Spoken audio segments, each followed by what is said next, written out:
Jeff, I think your work is extraordinary. It's absolutely amazing, beautiful. And you have to excuse me if I ask you some very strange or silly questions. But I want to actually ask you some questions that I receive often. And I don't want to talk about technique. I mean, you're an artist and photographers always talk about techniques. But the question I always receive is, would this be so much easier to do digital? I couldn't do this digitally. No. It would be impossible. Yeah. So, why? Well, because I work in the darkroom. Yeah. And I approach photography, I think, well, I mean, I guess in a sort of unique way. I approach photography as a painter first, and then as a photographer.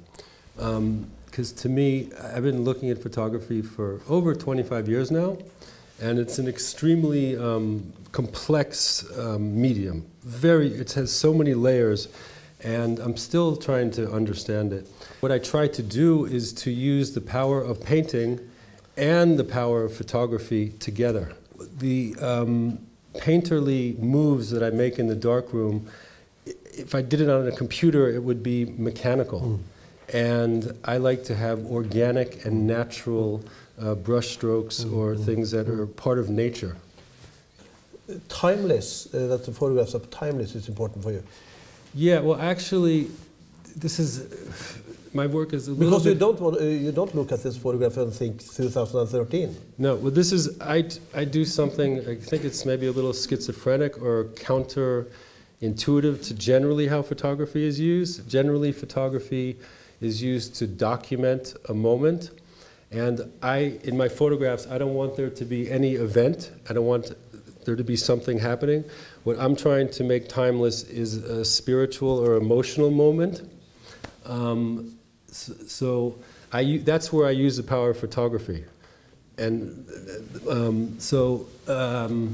you know, if you look at this image, you get this emotion, and it just stays there, and it keeps breathing that as long as you look at it. Yeah. And in painting, it's not as easy to do that, because photography, psychologically for us, means that, oh, this actually happened. And then if you use the power of painting to create, you know, an interesting image, and you put the two together, it can be quite effective. I think as a culture, we've learned to be lazy, and because of all the technology, and what we lose from that is great quality and craftsmanship. And I mean, I don't know, like when I buy a pair of shoes, I want to buy a handmade pair of shoes, not something made by a machine, because it has some life to it.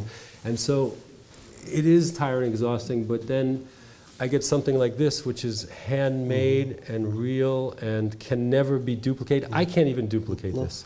So one of my problems is, like, someone will order this print, and then I'll make another print, and it won't be exactly the same, and it might be a little better, it might be a little worse, but it's subjective, but it's completely unique.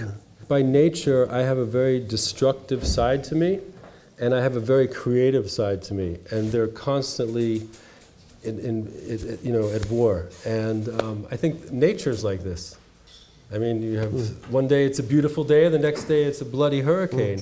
And so I think we are nature, and we have this in us, and some people have it more than other people. And so I think it was a way for me to, I mean, maybe I would be dead without photography, because it's a way for me to express the chaos and destruction, and to spin it and make it creative and beautiful, rather than being swallowed by it. You would never have any idea that you could be a photographer unless you actually really tried it for a while. So I tried all these different things, and I'll tell you about my first photographs. They were when I was 6 years old, and my sister had just gotten out of the bathtub, and I thought it'd be a great idea to make some nude photographs of her. And so we set up some very, very natural, nothing dirty or anything, just really innocent, kind of 1950s poses with the hand on the hips, and, you know, nothing pornographic at all, really kind of sweet, innocent, you know. And I set up a little light from the desk, And we took the pictures. In those days, we had an account at the pharmacy, and I brought the pictures to the pharmacist and had the film developed. And the pharmacist called my father up, and he said, "Mr. Cowen, we have a serious problem. You know, there's some child pornography going on here. I don't know who's. I don't know. I think your son brought this in. I wasn't there, whatever." And my father said, "Well, let me come. I don't know what this is about." And he came down. He said, "Oh, that's my daughter." And he goes, "Must be my son." And yeah, so yeah. So yeah. Anyway, and those photos were ripped up. Yeah, that's when you start ripping it. Are you patient? Oh, yeah, I'm patient in the long term. Ah. So I've been working on a book now for 10 years. I could wait another 5 years. Yeah. But in the short term, I'm very impatient. Like I'm getting impatient now. Yeah. Because I gotta move. Questions? But yeah, it was you asked Okay. great questions, You. and it was really a pleasure to talk with you. Thank you. Yeah. No, great.